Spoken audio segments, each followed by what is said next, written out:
तो without wasting time आज का वीडियो शुरू करते हैं। तो आज हम इस वीडियो में मोल्टेक पैकेजिंग के ऊपर बात करने वाले हैं। ये स्टॉक इस समय बेसिकली 820 के लेवल के आसपास ट्रेड कर रहा है। हम जानने का प्रयास करेंगे कि इस स्टॉक में अगर हमें इन्वेस्ट करना है तो सपोर्ट जोन कहाँ है इस स्टॉक में इन्वेस्ट करने के लिए, एंड हमें क्यों इस कंपनी में इन्वेस्ट ही करना चाहिए, मतलब कि कंपनी करती क्या है ये भी तो हमें पता होना चाहिए। तो सबसे पहले हम जानने का प्रयास करते हैं कि कंपनी करती क्या है, तभी ना हम इस कंपनी में इन्वेस्टेड रह पाएंगे।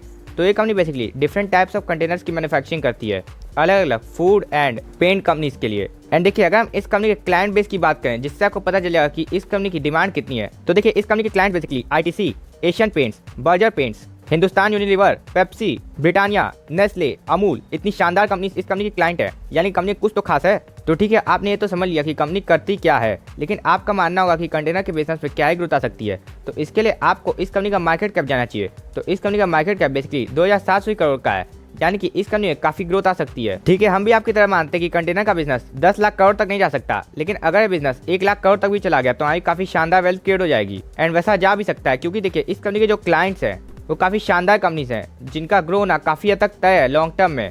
एंड ये कंपनी बेसिकली इन्हीं को कंटेनर सप्लाई करती है, यानी कि इस कंपनी के भी कंटेनर्स लगातार बिकेंगे, यानी कि इस कंपनी का भी ग्रो होना ऑलमोस्ट लॉन्ग टर्म में तय है। तो हमने ये जान लिया कि कंपनी करती क्या है, एंड हाँ इस बिजनेस में लॉन्ग टर्म में ग्रोथ है, तो हमने ये सब जान लिया। अब हम जानने का प्रयास करते हैं कि जो कंपनी करती है क्या उसमें लॉन्ग टर्म में सफल हो पाई है। तो देखिए, इसके लिए हमें इस कंपनी की सेल्स एंड प्रॉफिट को देखनी पड़ेगी। तो देखिए, इस कंपनी की 10 साल की sales and profit growth 14 and 21% से जार की है, यानी कि पिछले 10 सालों से ये कंपनी बेसिकली डबल डिजिट में ग्रो होते आ रही है।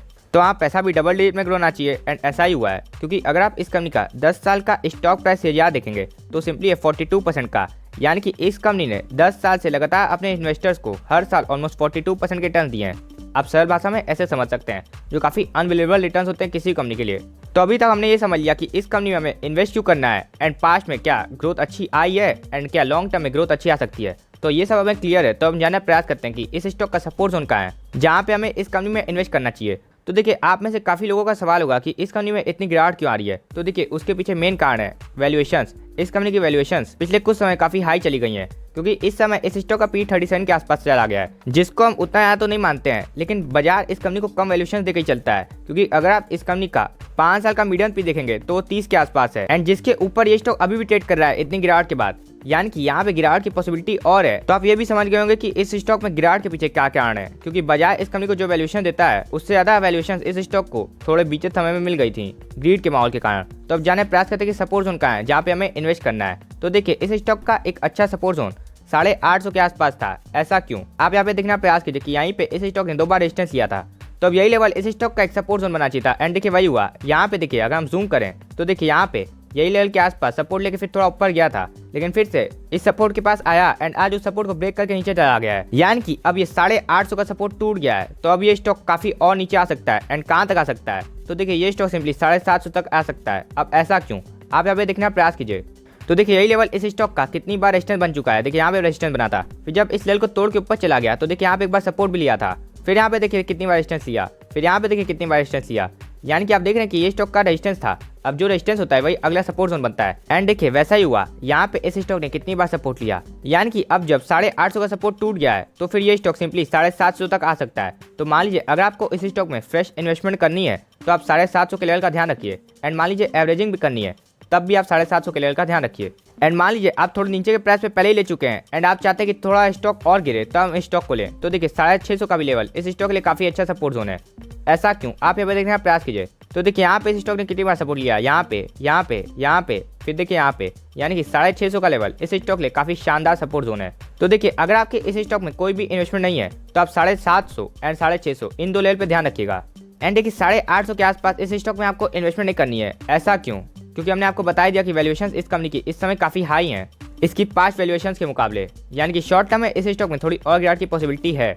वह अगर हम इस स्टॉक का RSI देखने का प्रयास करें तो इस स्टॉक का RSI इस समय 31 पे है, यानी कि ये स्टॉक एक डाउन ट्रेंड में है। तो देखिए, अगर आप एक शॉर्ट टर्म इन्वेस्टर हैं तो आपको इस स्टॉक से इस समय दूर रहना है, क्योंकि ये स्टॉक इस समय डाउन ट्रेंड में है, एंड आपको फॉलिंग नाइफ को नहीं पकड़ना है, वरना आपका हाथ छिल जाएगा, आप तो जान ही रहे हैं।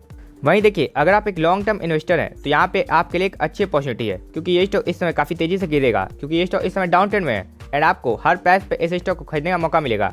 तो मान लीजिए, अगर आपको इस कंपनी में कन्विक्शन है तो आप इस कंपनी में इस गिरावट में इन्वेस्टमेंट करने के मौके ढूंढिए, एंड इस स्टॉक में एक्टिव हो जाइए, एंड 750 के लेवल का ध्यान रखिए।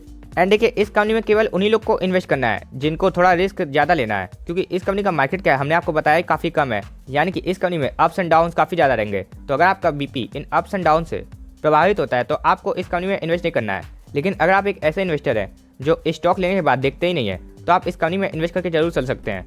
वहीं देखिए अगर हम इस स्टॉक की मूविंग एवरेज से प्रयास करें तो देखिए इस स्टॉक की 200 डे मूविंग एवरेज 788 के लेवल के आसपास आ रही है। तो आपको इस प्राइस पर ध्यान रखना है। एंड एट दी प्रेजेंट बात करें तो ये स्टॉक अभी अपने 20 डे एंड 50 डे दोनों ही मूविंग एवरेज के नीचे ट्रेड कर रहा है एंड आज अपने 100 डे मूविंग एवरेज के भी नीचे क्लोजिंग दे दी है, यानी कि शॉर्ट टर्म में ये स्टॉक बियरिश होते जा रहा है। एंड साथ ही साथ क्योंकि ये स्टॉक भी 200 डे मूविंग एवरेज के ऊपर है, यानी कि लॉन्ग टर्म इन्वेस्टर्स के लिए यहाँ पे बहुत अच्छी बाइंग अपॉर्चुनिटी नहीं बनी है, तो इसीलिए आपको 80% इन्वेस्ट नहीं करना है एंड 200 डे मूविंग एवरेज का ध्यान रखना है एंड फिर 750 के लेवल का ध्यान रखना है। अगर हम इस स्टॉक की हेकनाशी कैंडिडेट देखें जो कि हमें किसी कंपनी का ग्रीड एंड फियर का माहौल बताती है, तो आप यहाँ पे देखने का प्रयास कीजिए कि इस स्टॉक में यहाँ पे ग्रीड का माहौल था। अगर हम यहाँ से एनालाइज करना शुरू करें तो एंड उसके बाद क्या हुआ, एक फियर का माहौल था। तो मान लीजिए अगर हम इस कंपनी में इन्वेस्ट करना चाहते भी थे तो हमें ग्रीड के माहौल में इन्वेस्ट नहीं करना है, हमें एक फियर का माहौल ढूंढना है एंड वो फियर का माहौल इस समय आया था तो मैं यहाँ कहीं इन्वेस्ट करना था। उसके बाद क्या हुआ, उसके बाद एक फिर से ग्रीड का माहौल तो मैं यहाँ कहीं फायदा मिलता, फिर उसके बाद एक फियर का माहौल यानी कि यहाँ पे इन्वेस्टमेंट का मौका था। एंड देखिए यहाँ पे सपोज जोन का आया सिंपली 650 के आसपास आया एंड उसके बाद सीध में ढक ढक ढक ढक इतनी बड़ी ग्रीड की लंबी रैली, तो हमें इस माहौल में इन्वेस्ट नहीं करना है। एंड अगर यहाँ पे इन्वेस्ट कर रखे हैं तो केवल इस माहौल में मलाई खानी है। एंड उसके बाद देखिए यहाँ पे फियर का माहौल बनना शुरू हो गया है। तो देखिए क्योंकि एक स्मॉल कैप कंपनी है तो यहाँ पे जब फियर का माहौल आता है तो बड़ा फियर का माहौल आएगा। तो देखिए यहाँ पे स्टॉक सिंपली यहाँ तक तो आ ही सकता है, तो आपको 750 के लेवल का पेशेंटली वेट करना है। एंड मान लीजिए अगर आप ऊपर के लेवल पे निवेश कर चुके हैं तो देखिए आपको इन लेवल्स पे एवरेजिंग करनी है बिना डरे, क्योंकि कंपनी के फंडामेंटल्स काफी अच्छे हैं एंड एफआईआईज एंड डीआईएस भी दोनों अपनी होल्डिंग को लगातार बढ़ाए जा रहे हैं, तो इसीलिए आपको इस कंपनी में इन्वेस्ट जरूर करना चाहिए।